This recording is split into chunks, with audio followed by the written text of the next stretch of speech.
Salut la gang! Je vous souhaite la bienvenue à une nouvelle capsule de la machine à dessin. Dans le domaine des arts, il y a les opposés et les contraires qui s'affrontent, mais qui nous aident à créer des œuvres originales et intéressantes. Avec l'arrivée de la chaleur, l'équipe a décidé de jumeler ça avec le camping. Ça va donner une capsule assez rigolote. Ça vous tente? On commence en 3, 2, 1! One shot! Salut la gang! Salut la gang! Salut la gang! Salut la gang! Salut la gang! Salut la gang! On recommence.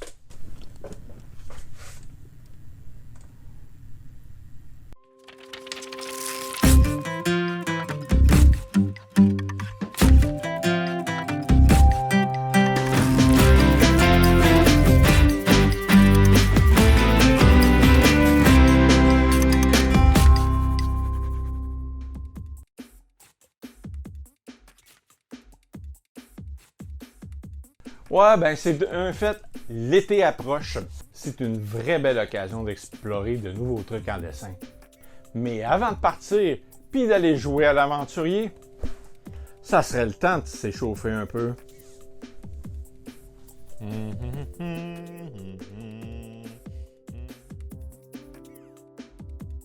Vous savez, ce qui est le plus important, c'est de faire circuler le sang dans vos mains et dans vos bras. Pour ça, on a juste des mouvements à faire. Ça peut être amusant. Un truc pour y arriver, le mime.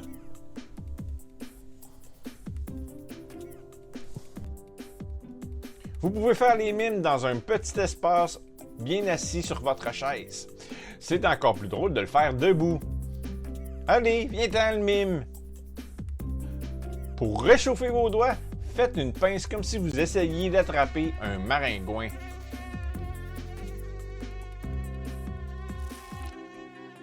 Vous pouvez aussi faire semblant d'aller à la pêche à la mouche, d'installer votre tente pendant qu'il vente.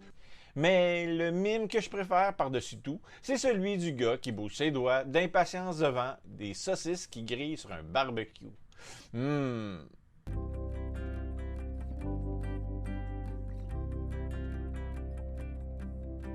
Maintenant que vous êtes réchauffé, on est rendu à la partie que je préfère le plus. Pour ça, vous allez avoir besoin d'une feuille et d'un crayon.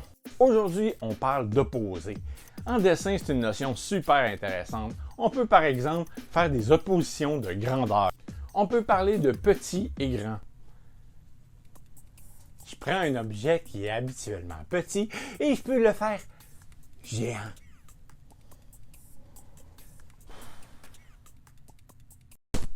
Ou encore prendre un melon d'eau puis le faire minuscule.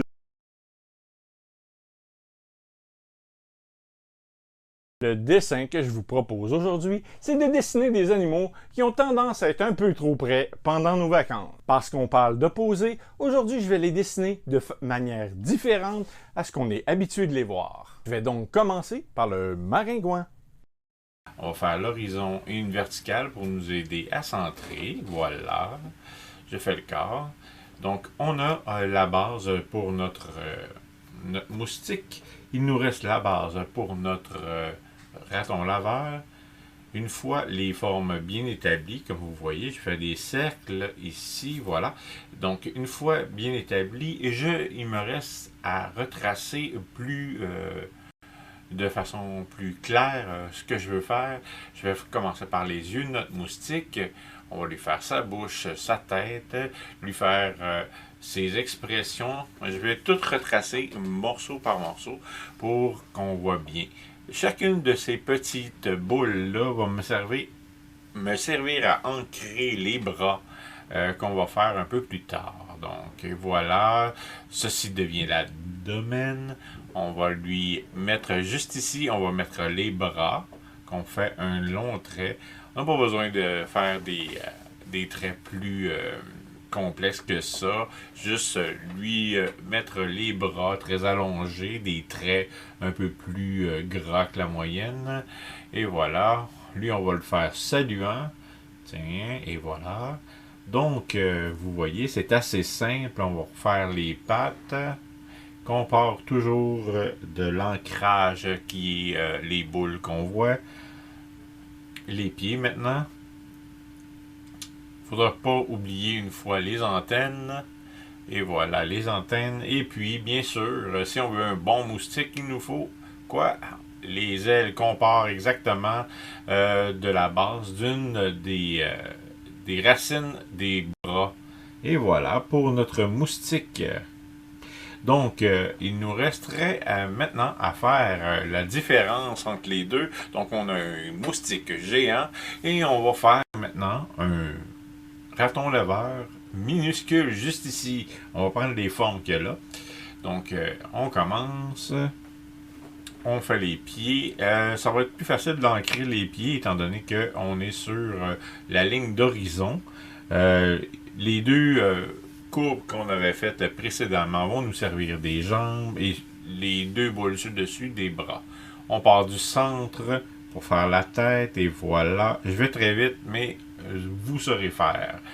Donc, on suit au centre pour faire le masque ici. Voilà, et on va lui mettre des pupilles, le nez, et puis on peut lui mettre la bouche. Voilà. Donc, en fait, c'est le nez, les oreilles et les bras que je vais faire à partir du centre des cercles qu'on avait tantôt. Et voilà, et d'un bras et de deux bras. C'est tout simple. Et la queue qu'on va faire avec certains petits détails. On va colorer le tout, effacer. Et on aura nos différences en fait entre un petit raton et un gros moustique.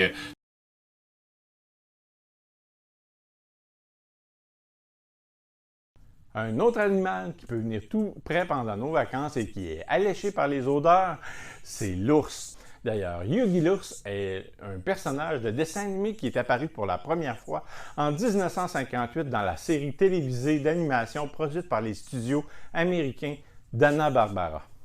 Il met en scène un ours beaucoup plus malin que ses semblables. Portant le chapeau et une cravate, c'est un glouton. Il n'hésite pas à rivaliser de ruse pour dérober les paniers à pique-nique des promeneurs du parc national de Jellystone, clairement inspiré du parc canadien national de Yellowstone. Yogi était l'un des nombreux personnages de Hanna-Barbera à avoir un collier. Ça a permis aux animateurs de garder son corps plus statique. Ça évitait de redessiner le corps pendant qu'on redessinait la tête constamment. Ça réduisait aussi les coûts de production parce que ça coûte cher faire un dessin animé. Au lieu de 1400 images qu'on avait à dessiner, on est passé à 2000 images. C'est une grosse économie de 1200 dessins. Ça serait vraiment chouette de pouvoir faire ça avec ses devoirs.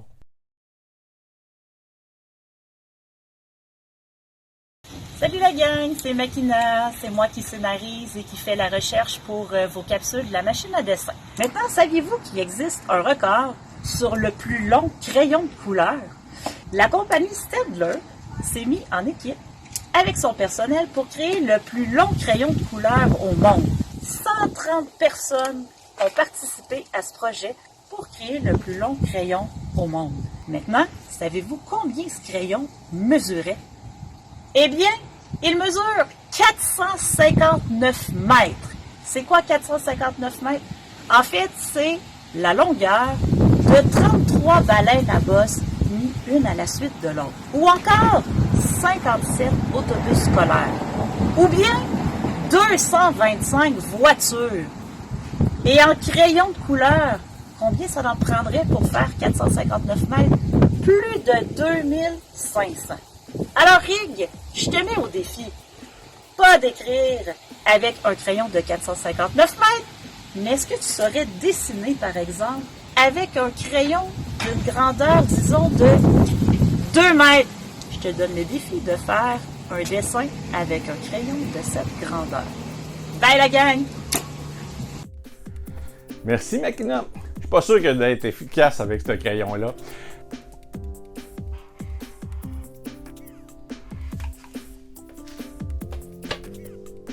Défi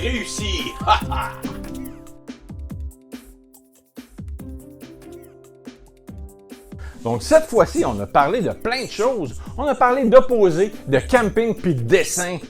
Parlant dessin, on en a reçu quelques-uns pendant qu'on regarde vos chefs-d'œuvre. Je tiens à vous dire qu'on est super content de les recevoir.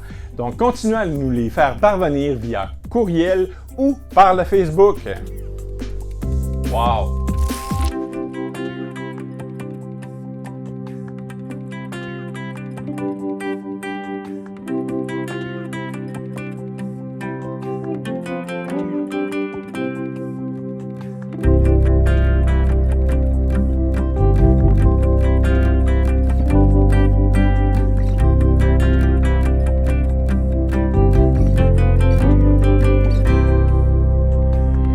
Si vous avez aimé la vidéo, n'oubliez pas de liker et de vous abonner à la chaîne.